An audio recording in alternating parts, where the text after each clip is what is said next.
नमस्कार, चलिए स्टार्ट करते हैं आज का वीडियो। देखिए आज का वीडियो हमारा है भारतीय राज्य व्यवस्था, इंडियन पॉलिटी का पार्ट 10 है। भारतीय राज्य व्यवस्था का भाग 10 है। भाग 9 तक हम कवर कर चुके हैं और आज के वीडियो में हम क्या देखेंगे तो स्वतंत्रता का अधिकार। इस वीडियो में हम कवर करेंगे स्वतंत्रता का अधिकार अनुच्छेद 19 से 22 तक। और अगर अभी तक हमारे आपने पुराने वीडियोस नहीं देखे हैं तो पार्ट 9 तक इसके मैं कवर कर चुका हूँ और उसमें लास्ट वीडियो में हमने कवर किया था समता का अधिकार। अगर आप अभी तक आपने नहीं देखा है तो जाइए वहाँ से देख लीजिए, लिंक डिस्क्रिप्शन बॉक्स में दिया हुआ है। ये हमारा चैनल है सिविल सर्विसेज विधालोक। अगर अभी तक आपने इसको सब्सक्राइब नहीं किया तो सब्सक्राइब कर दें, नोटिफिकेशन बेल अवश्य प्रेस कर दें जिससे मैं जो भी वीडियो अपलोड करूँ उसका मैसेज और नोटिफिकेशन आप तक पहुँच सके। चलिए देखिए अनुच्छेद 19 क्या कहता है, स्वतंत्रता का अधिकार।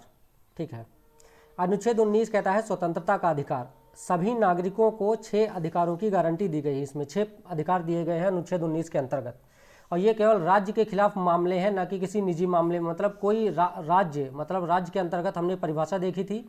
ठीक है, तो राज्य के अंतर्गत जो भी आते हैं तो राज्य के खिलाफ मामले हैं। राज्य आपको अनुच्छेद 19 से में जो 6 स्वतंत्रताएं दी गई हैं उससे वंचित नहीं कर सकता। निजी मामले से मतलब नहीं है इसमें।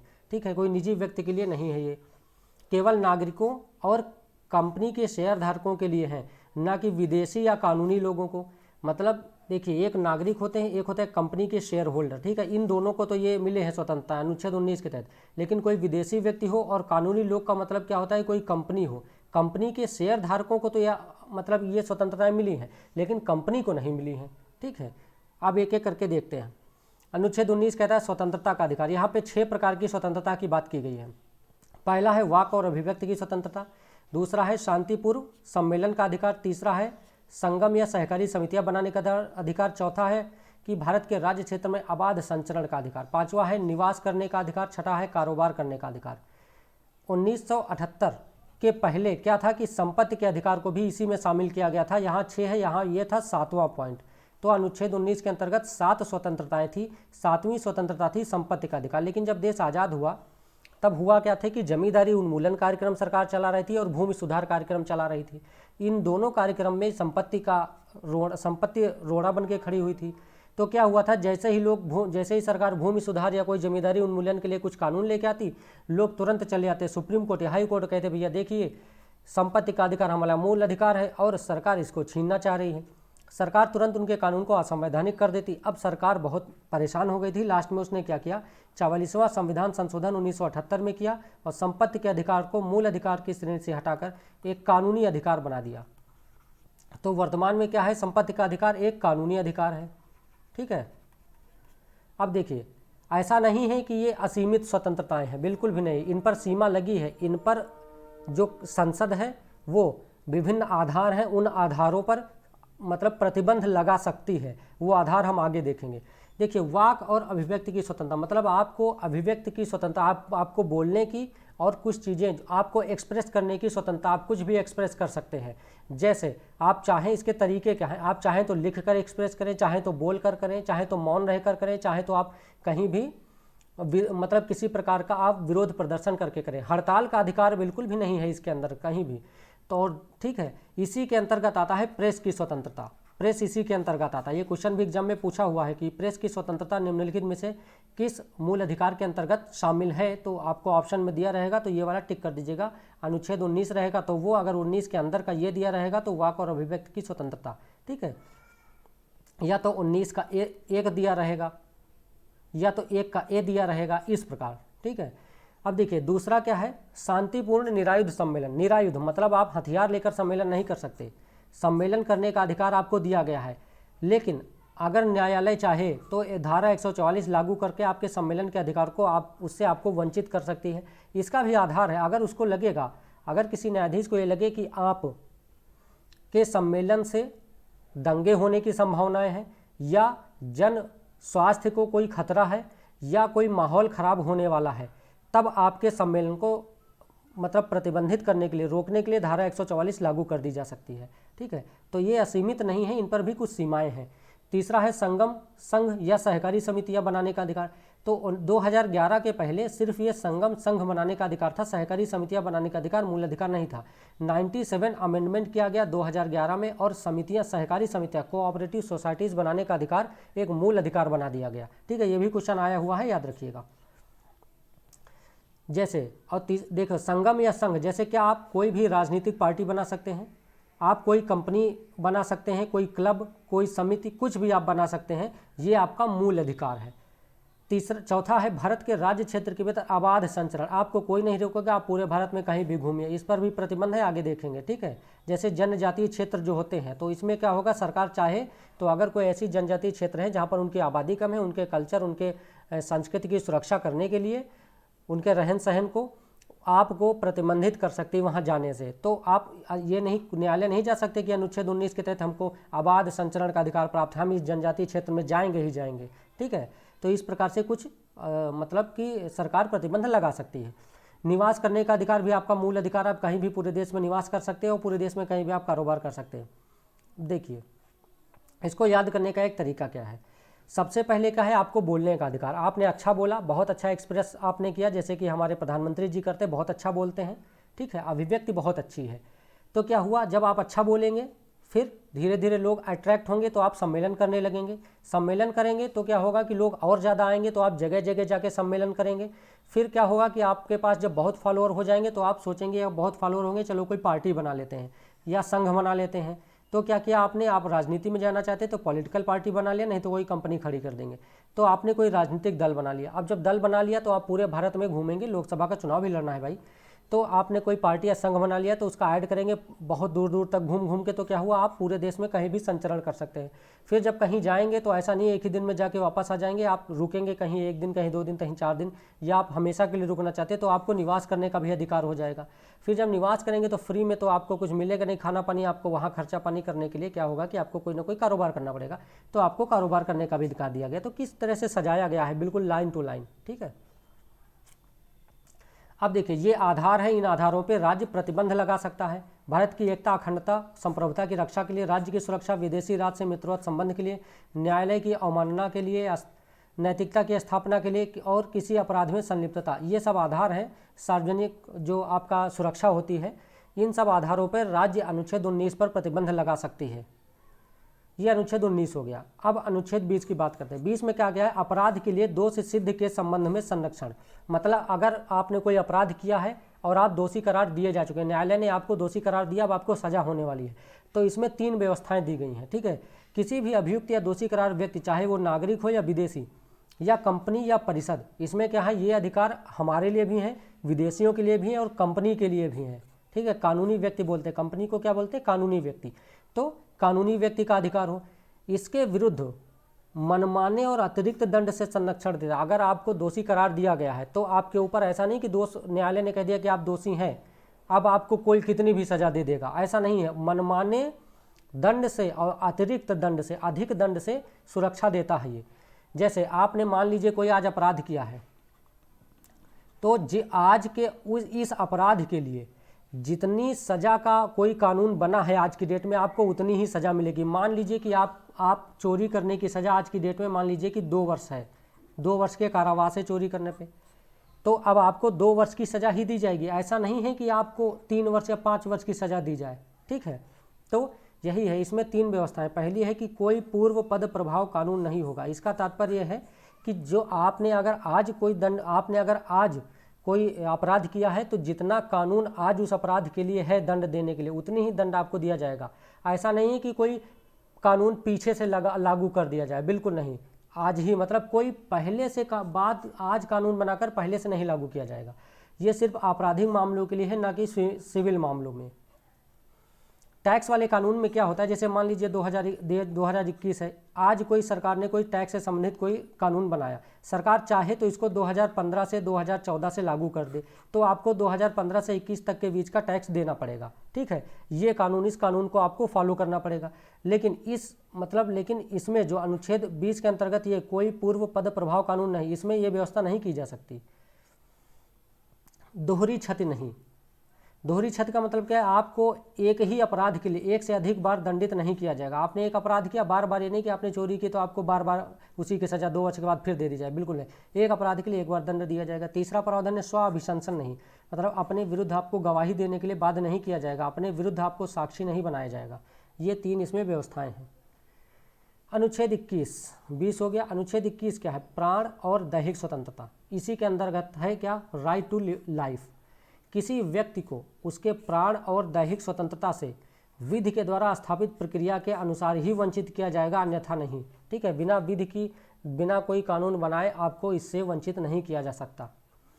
गोपालन मामला था, गोपालन बनाम मद्रास राज्य 1950 का। इसमें सर्वोच्च न्यायालय ने कहा है कि ये सिर्फ व्यक्ति के खिलाफ है। उसने कहा कि ये व्यक्ति के खिलाफ है, कोई व्यक्ति आपको आपके प्राण और दैहिक स्वतंत्रता से वंचित नहीं कर सकती, और राज्य चाहे तो कानून बनाकर इसे रोक सकता है। लेकिन फिर मेनका गांधी मामले 1978 में कहा कि नहीं, ये सुरक्षा मनमानी प्रक्रिया और विधानमंडलीय प्रक्रिया दोनों के विरुद्ध है। मतलब ये व्यक्ति के खिलाफ भी है और विधानमंडल यानी कि कानून, सरकारी एजेंसियों, सरकारी व्यवस्था के खिलाफ भी आपको ये सुरक्षा मिली हुई है।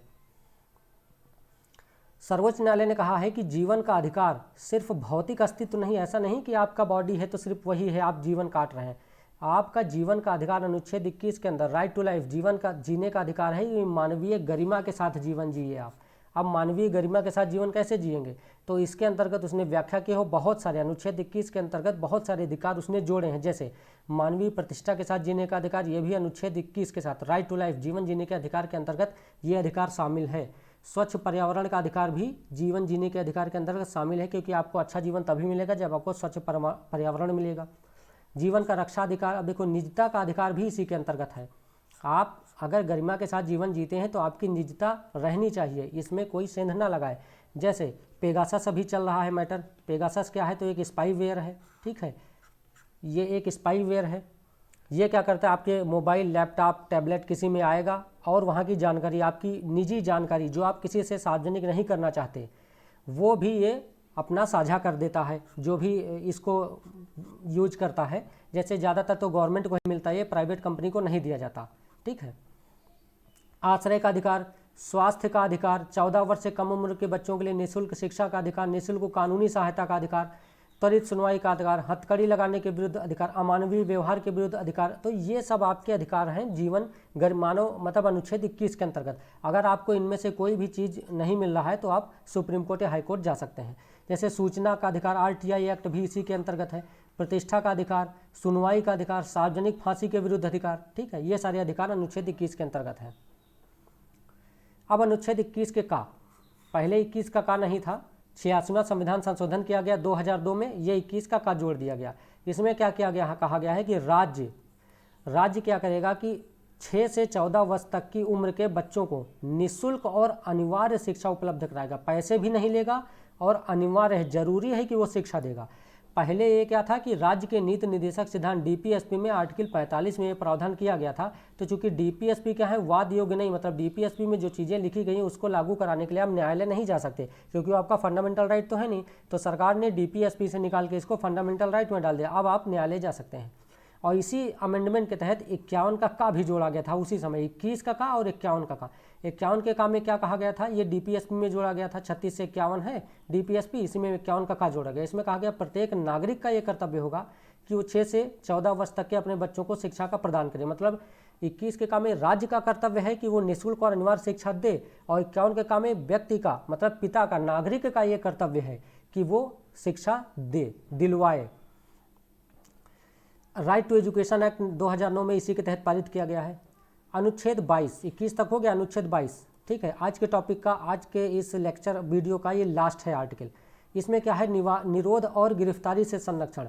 अनुच्छेद 20 हमने देखा था कि आप जब दोषी करार हो चुके हैं, ठीक है, आप पर आपको कोई दोष लगाया गया, अपराध किया, आप दोषी करार हो चुके हैं, सजा मिल चुकी है, तब वो है वो। अब इसमें क्या किया गया है, आप बिना दोष किए, आपको कोई गुनाह अपराध करने के पहले ही गिरफ्तारी है और उससे संरक्षण है। जैसे आपको सरकार गिरफ्तार कर ले, नज़रबंद कहते नहीं कि आपको नज़रबंद कर दिया सरकार ने। जैसे अभी क्या हुआ था, जब धारा 370 हटानी थी सरकार को, तो जो कश्मीर के बड़े बड़े नेता थे वहाँ के, उन सभी को नज़रबंद कर दिया गया था, ठीक है। क्या किया गया था, नज़रबंद। इसी को बोलते हैं, इसी कानून, इसी एक्ट के तहत अनुच्छेद 22, मतलब ये अब वो अनुच्छेद 22 के तहत अगर न्यायालय जाएंगे तो वो बताएगी कि आपको किस आधार पर गिरफ्तार किया गया है, जो भी है। देखिए इसमें क्या किया गया है, गिरफ्तारी 2 प्रकार की होती है, एक है दंड विषयक या कठोर बोलते हैं, एक है निवारक, ठीक है। निवारक का मतलब आपको कठोर नहीं है, दंड नहीं दिया गया है। कठोर क्या है, एक है कि आप दोषी करार हो चुके हैं, अब आपको गिरफ्तार किया जा रहा है। तो इसमें गिरफ्तारी का आधार बताया जाएगा, वकील से परामर्श कराया जाएगा और 24 घंटे के अंदर मजिस्ट्रेट के सामने पेश किया जाएगा और जो भी मजिस्ट्रेट होगा वो बिना अतिरिक्त निरोध के 24 घंटे से रिहा करने का आदेश दे देगा, अगर ऐसा चाहे वो। तो अगर लगता है कि उसको कि गिरफ्तारी सही है तो वो आपका 24 घंटे से आगे बढ़ा सकता है। अगला क्या है, निवारक, मतलब कि अगर आप उस सरकार को ये लगे कि भविष्य में आप अपराध करने वाले हैं या आप कुछ ऐसा करने वाले हैं या आपकी किसी गतिविधि से सामाजिक असंतोष होगा, ठीक है, या कोई दंगा वगैरह होने की संभावना हो, तब आपको बिना किसी अपराध किए भी सरकार नज़रबंद या इस आपको बिना मतलब अपराध किए भी नज़रबंद कर सकती। इसी को बोलते हैं इस अनुच्छेद 22 के तहत गिरफ्तारी। अब अनुच्छेद 22 तो आपका फंडामेंटल राइट है, आप जा सकते हैं न्यायालय। इसमें क्या कहा गया है कि अगर व्यक्ति की हिरासत 3 माह से ज़्यादा नहीं बढ़ाई जा सकती, ठीक है, और 3 माह के बाद अगर ये हिरासत बढ़ाई जानी है तो कोई एक सलाहकार बोर्ड होगा जिसमें हाई कोर्ट के न्यायाधीश अध्यक्ष होंगे। उस सलाहकार बोर्ड पहले सलाह देगा कि हाँ 3 माह के बाद भी इनको और नज़रबंद रखना है कि नहीं। अगर वो कहेगी रखना है तो आपका बढ़ाया जाएगा। अब आपको किस वजह से मतलब नज़रबंद किया गया उसका आधार बताया जाना चाहिए, और अगर ये है कि आपको अगर आधार बताने से आपको जिस आधार पर गिरफ्तार किया गया है अगर उसका आधार आपको बता दे उससे सार्वजनिक हित में कोई खतरा है तो आपको नहीं भी बताया जा सकता है, ज़रूरी नहीं कि आपको बताएं ही। और तीसरा, निरोध वाले व्यक्ति को जिसको निवारक निरोध के अंतर्गत नज़रबंद किया गया है ये अधिकार है कि वो निरोध के आदेश के विरुद्ध प्रतिवेदन कर सकता है, ठीक है। तो इसमें यह कहा गया है कि मतलब संरक्षण आप ले, ये अनुच्छेद 22 में कहा गया अगर आपको नज़रबंद सरकार करती है तो ये प्रावधान है कि 3 माह से ज़्यादा नहीं कर पाएगी, आपको बताएगी कि किस कारण से कर रहे हैं और आप इसके खिलाफ भी कोर्ट जा सकते हैं, ठीक है। अब निवारक निरोध के अधिनियम के तहत जो कुछ मतलब कानून बनाए गए थे, जैसे निवारक निरोध अधिनियम 1950 ये बनाया गया था, 1969 में समाप्त कर दिया गया। एक बनाया था मीसा आंतरिक सुरक्षा व्यवस्था अध्यादेश 1971 में, आतंकवाद बहुत बढ़ गया था उस समय, तब ये बनाया गया था। 1978 में समाप्त कर दिया गया क्योंकि 1975 में जब आपातकाल लगा था तो इसका बहुत दुरुपयोग किया गया था। इसमें क्या था कि 21 महीने तक आपको नज़रबंद किया जा सकता था, तो इसीलिए इसके 1978 में संविधान संशोधन किया गया, मतलब कि इस कानून में मतलब इसको इतना संशोधित कर दिया गया कि ये बेकार हो गया, मतलब कि अब लागू रहना कोई महत्व का नहीं रह गया था, तो अपने आप ही रद्द हो गया। फिर राष्ट्रीय सुरक्षा अध्यादेश लाया गया NSA 1980 में, अभी चल रहा है। एक आया था टाडा 1985 में, बहुत ही सख्त कानून था क्योंकि उस समय पंजाब में और जम्मू कश्मीर में आतंकवादी गतिविधियां बहुत बढ़ चुक गई थी 1985 के दशक में, मतलब 80 के दशक में, 80 और 90 के दशक में। तो क्या हुआ था, 85 में लाया गया था, बहुत ही कठोर कानून था, 1995 में समाप्त कर दिया गया। एक था पोटा लाया गया था 2002 में, ये भी आतंकवाद निवारण अधिनियम है, 2004 में समाप्त कर दिया गया। तो आपको बस इतना याद रखना है कि मीसा कब आया और टाडा कब आया, पोटा कब आया और NSA कब आया, क्योंकि मिलान कराने के लिए कभी आ सकता है, ठीक है। ये था हमारा आज का वीडियो और ये हमारा चैनल है सिविल सर्विसेज विद आलोक। अगर अभी तक आपने इसको सब्सक्राइब नहीं किया तो सब्सक्राइब कर दें, नोटिफिकेशन बेल अवश्य प्रेस कर दें जिससे मैं जो भी वीडियो अपलोड करूँ उसका नोटिफिकेशन आपको मिल जाए। तो चलिए आज के वीडियो में इतना ही, मिलते हैं नेक्स्ट वीडियो में।